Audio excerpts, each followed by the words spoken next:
2020년 4월 29일 새벽 기도회 때 영상 녹화에 문제가 있어서 오늘은 이 PPT로 대신하겠습니다. 오늘 말씀은 창세기 28장 5절에서 11절까지의 말씀입니다. 본문을 가지고 기독교인의 사회적 책임이라는 주제로 말씀을 살펴보겠습니다. 먼저 본문을 읽도록 하겠습니다. 헷 족속이 아브라함에게 대답하여 이르되 내 주여 들으소서. 당신은 우리 가운데 있는 하나님이 세우신 지도자이시니 우리 묘실 중에서 좋은 곳을 택하여 당신의 죽은 자를 장사하소서. 우리 중에서 자기 묘실에 당신의 죽은 자 장사함을 금할 자가 없으리이다. 아브라함이 일어나 그 땅 주민 헷 족속을 향하여 몸을 굽히고 그들에게 말하여 이르되 나로 나의 죽은 자를 내 앞에서 내어다가 장사하게 하는 일이 당신들의 뜻일진데 내 말을 듣고 나를 위하여 소알의 아들 에브론에게 구하여 그가 그의 말머리에 있는 그의 막벨라굴을 내게 주도록 하되 충분한 대가를 받고 그 굴을 내게 주어 당신들 중에서 매장할 소유지가 되게 하기를 원하노라 하매 에브론이 헷 족속 중에 앉아있더니 그가 헷 족속 곧 성문에 들어온 모든 자가 듣는 데서 아브라함에게 대답하여 이르되 내 주여 그리마시고 내 말을 들으소서. 내가 그 밭을 당신에게 드리고 그 속에 굴도 내가 당신에게 드리되 내가 내 동족 앞에서 당신에게 드리오니 당신의 죽은 자를 장사하소서. 아멘. 오늘 본문을 보게 되면 아브라함이 헷 족속들에게 지도자로 역임을 받고 있습니다. 어떻게 그렇게 인정을 받게 되었을까요? 아브라함이 아내 사라의 무덤을 삼으려고 하는 헤브론의 막벨라굴은 8절을 보면 원소유주가 소알의 아들 에브론이라는 사람으로 되어 있습니다. 그는 3절과 7절을 보면 헷 족속이에요. 이 족속은 창세기 15장 20절을 보게 되면 처음 성경에 등장을 해요. 그리고 오늘 창세기 23장 3절에서 두 번째 등장하면서 아브라함과 사라의 무덤을 놓고 거래하는 실질적인 존재로 처음 등장을 합니다. 그러므로 이 헷 족속은 아브라함이 가나안 땅에 들어가기 전부터 그 땅을 지배한 부족들 중에 하나였다는 것을 알 수가 있습니다. 이들은 이스라엘이 애굽에서 돌아와 가나안 땅을 점령할 때까지 그 지역에서 거대한 세력을 형성하고 있었어요. 그러나 역사상 헷 족속이 존재했었다는 증거는 오래도록 발견되지 않았습니다. 이로 인해 많은 학자들이 헷 족속은 가상의 민족이고 관련된 이야기는 모두 신화라고 치부를 해버렸죠. 그렇기 때문에 성경의 내용이 허구라고 주장을 해왔던 것입니다. 그렇지만 약 100년 전쯤에 헷 족속의 유물이 고고학자들에 의해서 발굴되면서 그 실체가 드러나요. 즉 실제로 존재했던 민족이라는 뜻이 되겠죠. 그런데 놀랍게도 헷 족속의 분포 범위는 지도를 보면 상당히 넓게 펼쳐 있는 것을 볼 수가 있습니다. 그 중심이 가나안 땅이 아니고 터키 지역이었어요. 터키의 현수도 앙카라 근처에 수도를 두고 메소포타미아 지역으로부터 이집트까지 넓게 분포되어 있다는 것이 확인이 된 것입니다. 발굴된 자료들을 보면 철기 문화를 가지고 있었고 동이나 구리, 금과 같은 금속을 다루는 솜씨가 뛰어났음을 보여줍니다. 철기 문화의 전체까지 가지고 있었기 때문에 군사적으로 강대한 나라였어요. 이집트가 평화계약을 맺자고 할 만큼 대단했습니다. 이 평화계약은 인류 최초의 것으로 인정되는데 슈메르 언어로 기록되어 있고요. 지금 뉴욕에 있는 유엔 총회장 오른쪽 벽에 전시되어 있다고 합니다. 그렇지만 결국 힘의 균형이 무너지면서 평화계약은 깨지고 이집트까지 정복해버린 것으로 드러났습니다. 이런 대단한 민족이 오늘 본문 6절을 보게 되면 아브라함에게 당신은 우리 가운데 있는 하나님이 세우신 지도자이시니 라고 평가하고 있어요. 뿐만 아니라 아브라함이 아내 사라를 장사하도록 무덤으로 사용할 공간을 무상으로 제공하겠다고 지극한 호의를 베풀고 있습니다. 아브라함이 헷 족속에게 어떤 모습을 보였기에 민족이 다르고 나그네에 불과한 아브라함을 지도자라고 부르면서 호의를 베푸는 것이겠습니까? 왜 헷 족속이 아브라함을 지도자로 여기고 호의를 베풀었는지에 대해서 본문을 통해 얻을 수 있는 단서는 그리 많지는 않습니다. 무엇보다도 아브라함이 지도자로 여김을 받은 것은 권력적인 것이 아니기 때문입니다. 고대 문헌을 보게 되면 사람들에게 지도자로 인정받았던 대표적인 두 부류의 사람들이 있습니다. 첫째는 타 민족을 힘으로 정복하여 권력자로 군림하는 경우죠. 이 경우는 아브라함하고는 상관이 없습니다. 아브라함은 국가를 형성하지도 않았고 14장에서 조카 롯을 구하기 위해 북방 연합군들과 치렀던 단 한 번의 전쟁 외에는 전쟁을 한 적이 없기 때문입니다. 두 번째로 사람들에게 가르침을 주던 지식인 혹은 깨달음을 전해주던 지혜를 전해주던 현인이라고 불리는 그런 경우였지요. 세례 요한처럼 광야에 살면서 종교적으로 깨달은 특별한 가르침을 내리는 경우도 포함됩니다. 그렇다 해도 아브라함하고는 상관이 없죠. 그는 우리들처럼 생존을 위해서 그저 치열하게 현실 세계 속에서 이리 부딪히고 저리 부딪히면서 살아온 그런 사람이기 때문입니다.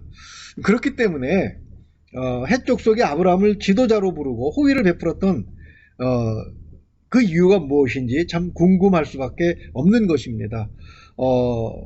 그것을 알기 위해서 그의 인생의 궤적, 즉 그가 살아온 궤적, 그 흔적들을 더듬어 볼 수밖에 없겠죠. 자, 우리가 생각해 볼 수 있는 첫 번째는 아브라함은 문명이 발달한 곳에서 왔다는 사실입니다. 아브라함의 고향은 창세기 11장 28절을 보게 되면 갈대아 우루입니다. 우르라고 하는 곳은 메소포타미아 문명을 발전시킨 갈대아 사람들의 땅이죠.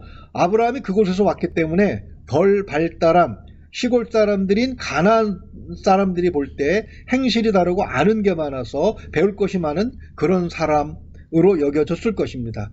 그러나 그렇다고 해서 다 지도자로 인정해 주지는 않죠. 오히려 나보다 우월한 무엇인가를 가지고 있는 사람은 동경을 받으면서 동시에 시기와 질투의 대상이 되기도 하기 때문에 그렇습니다. 많이 알고 발달된 지식이 있다는 것은 또 힘이 있다는 뜻이기도 하죠. 사람들은 또한 힘을 가진 사람 앞에서 조심스러워하기도 합니다. 그렇지만 그 힘으로 혹시 나를 해치지 않을까 하는 두려움이 있어서 멀리하기도 하는 거죠. 또한 고대에 있어서 나그네는 오늘날 코로나 바이러스 전파자와 같은 취급을 받았습니다. 고향을 떠나 생면부지의 지역으로 왔다는 것은 고향에서 문제가 있었던 사람으로 여길 수밖에 없습니다. 반역을 했거나 살인을 저질렀거나 아니면 더 이상 고향에서는 살 수 없는 무서운 범죄자 일 수 있는 것이죠. 만약에 그렇다면 그를 받아들였을 때 득보다는 실이 많겠지요. 그가 한 짓을 그대로 여기서도 할 수 있을 가능성이 있기 때문에 그렇죠. 나그네는 그렇기 때문에 배척의 대상일 수밖에 없는 것입니다. 그러나 신약시대 초대교회를 보게 되면 이 나그네를 잘 대접하라고 말씀하고 있죠. 히브리서 13장 2절을 보게 되면 손님 대접하기를 잊지 말라 이렇게 말씀하고 있습니다. 뉴 인터내셔널 버전에서는 strangers, 즉 나그네, 처음 보는 사람으로 번역을 해놓고 있죠. 그것은 그들의 조상이 바로 나그네였기 때문입니다. 75세 가나안 땅에 아브라함이 들어와요. 그래서 62년이라는 긴 세월을 사는 동안에 그런 위협적인 요소는 없는 사람이라는 것이 사람들에 대해서 확인되었겠지요. 만약에 그렇다면 그는 그 지역에서 쫓겨났거나 누군가의 노예로 전락했을 것이기 때문입니다. 그렇게 오랜 세월 접촉을 하는 동안에 발달된 문명에서 가져온 습관과 지식들이 행동을 통해서 나타났고 그것이 그들에게 도움을 주었을 것임에 틀림이 없을 것입니다. 그 차이, 즉 발달된 문명세계와 그렇지 않은 세계 사이의 격차가 결코 적지 않습니다. 그것은 아브라함은 종에게 명령해서 이삭의 아내를 선택하는 행위에서도 확인할 수가 있는 것입니다. 창세기 24장 3절과 4절을 좀 보지요. 내가 너에게 하늘의 하나님 땅의 하나님이신 여호와를 가리켜 맹세하노니 너는 내가 거주하는 이 지방 가나안 족속의 딸 중에서 내 아들을 위하여 아내를 택하지 말고 내 고향 내 족속에로 가서 내 아들 이삭을 위하여 아내를 택하라 이렇게 당부를 하고 있습니다. 이삭과 그의 아내 리브가도 그의 아들들에 대해서 아브라함과 같은 마음을 가졌습니다. 창세기 26장 34절과 35절을 보죠. 에서가 40세 헷 족 부에리의 딸 유딧과 헷 족 엘론의 딸 바스맛을 아내로 맞이하였더니 그 이삭과 리브가의 마음이 어떠했습니까? 이삭과 리브가의 마음에 근심이 되었다 이렇게 말씀하고 있죠. 기독교인이 이 보다 발달한 문화와 문명을 습득하는 일은 매우 중요한 일임을 본문을 통해서 우리가 확인할 수가 있습니다. 사실 한국의 기독교는 그렇게 선진 문물을 먼저 받아들이고 아직 개화되지 않았을 때에 민족을 인도하는 지도자 역할을 해왔지요. 그렇지만 창세기 24장 6절을 보게 되면 아브라함이 종에게 명령해서 아내를 구하지 못하더라도 아들 이삭을 메소포타미아로 돌아가지 아니하도록 당부합니다. 즉 발달된 문화와 문명이 중요하기는 하지만 그러나 그것에 마음을 뺏겨서는 안 된다는 그런 뜻이지요. 그리고 또 그것을 보면 아브라함의 이런 그 행위들을 보게 되면 문명적으로 앞서 있다는 것이 지도자로 인정받는 절대적인 조건은 아닌 것을 알 수가 있습니다. 그렇다면 어떤 면이 헷 족속으로 하여금 아브라함을 지도자로 인정하게 했겠습니까? 두 번째로 생각해 볼 수 있는 것은 그는 매사에 공평한 자였기 때문인가 하는 것이죠. 헷 족속은 본문 9절을 보게 되면 주로 농업을 했던 사람들인 것을 알 수가 있습니다. 아브라함처럼 목축을 위해 여기저기를 떠돌아다니는 사람들은 아니죠. 정착하여 농사를 주업으로 삼는 사람들에게 있어서 목축 전문가인 아브라함은 굉장히 유용한 사람이었을 것입니다. 그래서 자기 곁에 오도록 허락을 했던 것이죠. 즉 그들은 자신이 갖추지 못한 목축업에서만 얻을 수 있는 소산물과 자기들의 소산물을 교환할 수 있었을 것입니다. 이런 아브라함의 삶이 우리에게 주는 교훈은 우리는 우리가 가진 것으로 우리 이웃들에게 이익이 되도록 해야 한다는 것이죠. 물론 무조건 다 줄 수는 없습니다. 정당한 거래를 통해서도 얼마든지 서로가 서로의 이익이 되도록 할 수가 있는 것이죠. 그렇게 되었을 때에 비로소 사람들은 그를 인정을 해주고 있다고 볼 수가 있는 것입니다. 아브라함이 블레셋 사람 그랄랑 아비멜렉과 분쟁이 있을 뻔했습니다. 21장 25절을 보게 되면은요, 아비멜렉의 종들이 아브라함의 우물을 빼앗은 일에 관하여 아브라함이 아비멜렉을 책망을 합니다. 아브라함은 목축 전문가이기 때문에 메마른 땅 가나안에서 우물을 발견하는 아주 특별한 재주가 있었던 것 같아요. 그렇게 우물을 발견해서 가축들에게 식수를 공급할 때마다 아비멜렉의 종들이 와서 그것을 빼앗은 것입니다. 26절을 보면 아브라함의 책망에 대해서 아비멜렉은 몰랐다고 발뺌을 합니다. 이것은 그런 행위가 매우 부끄러운 짓이라는 것을 알기 때문이죠. 아브라함은 그 아비멜렉에게 양 7을 주면서 그 우물에 대한 권리를 확보합니다. 즉 우물을 발견한 사람의 소유라고 할 수가 있지만, 그러나 아브라함은 그 지역을 다스리는 권리를 인정해주고 정당한 대가를 제공해서 권리를 양보받고 있는 것이죠. 아브라함은 결코 혼자서 이익을 독점하는 그런 사람이 아니었던 것입니다. 매사에 공평한 자였던 것이죠. 그러면서 윈윈, 서로가 서로에게 도움이 되는 그런 사람이었던 것을 볼 수가 있는 것입니다. 아브라함에게서 발견되는 교훈이라고 하는 것, 크리스찬들은 이웃들에게 이익이 되는 삶을 살아야 된다는 것을 확인할 수가 있는 것입니다. 그러나 아무리 좋은 태도와 자세 그리고 지식이 풍부하여도 상황이 뒷받침 안 해주면 그런 장점도 아무런 소용이 없지요. 코로나 바이러스로 인해서 많은 기업들이 문을 닫을 위기에 처해 있다고 합니다. 기술이 있고 많은 나라에서 그 기술로 만든 물건들을 필요로 한다고 해도 국경이 폐쇄된 상태에서는 도리가 없는 것입니다. 더군다나 사회적 거리두기를 하면서 활동이 줄어들었기 때문에 예전처럼 왕성하게 물건을 소비하지도 않습니다. 이러한 상황에서 믿지 않는 사람들은 이런 것을 운이라고 하죠. 운이 좋아야 성공한다는 것입니다. 아무리 실력이 없어도 운이 따르지 않으면 실패한다고 봅니다. 그러나 우리는 운을 믿지 않는 사람들이죠. 아브라함은 결코 운이 좋아서 매사에 성공적인 삶을 이루어낸 것은 아닙니다. 하나님을 모르고 운을 믿는 헷 족속이 아브라함의 삶을 관찰할 때 운으로 설명할 수 없는 일들이 많이 일어났던 것입니다. 오늘 본문 6절을 다시 한번 읽어보게 되면은요, 내 주여 들으소서, 당신은 우리 가운데 있는 하나님이 세우신 지도자이시니 라고 얘기합니다.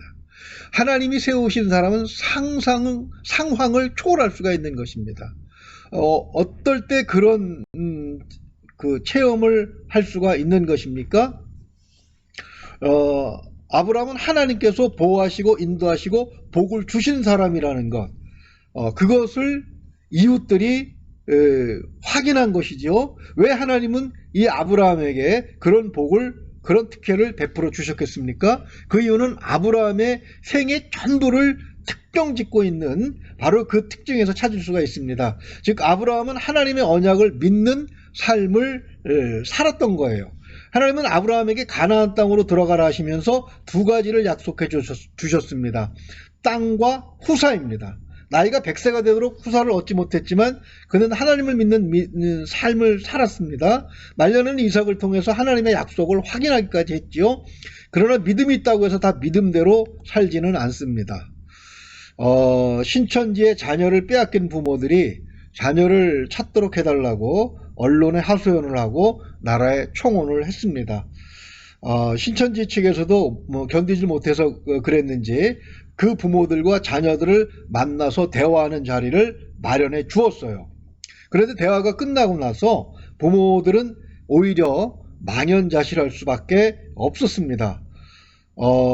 왜냐하면 자녀들이 부모님들에게 자신들이 신천지에 들어갈 수밖에 없었던 이유를 듣고 이 대꾸할 말을 찾지 못했기 때문입니다.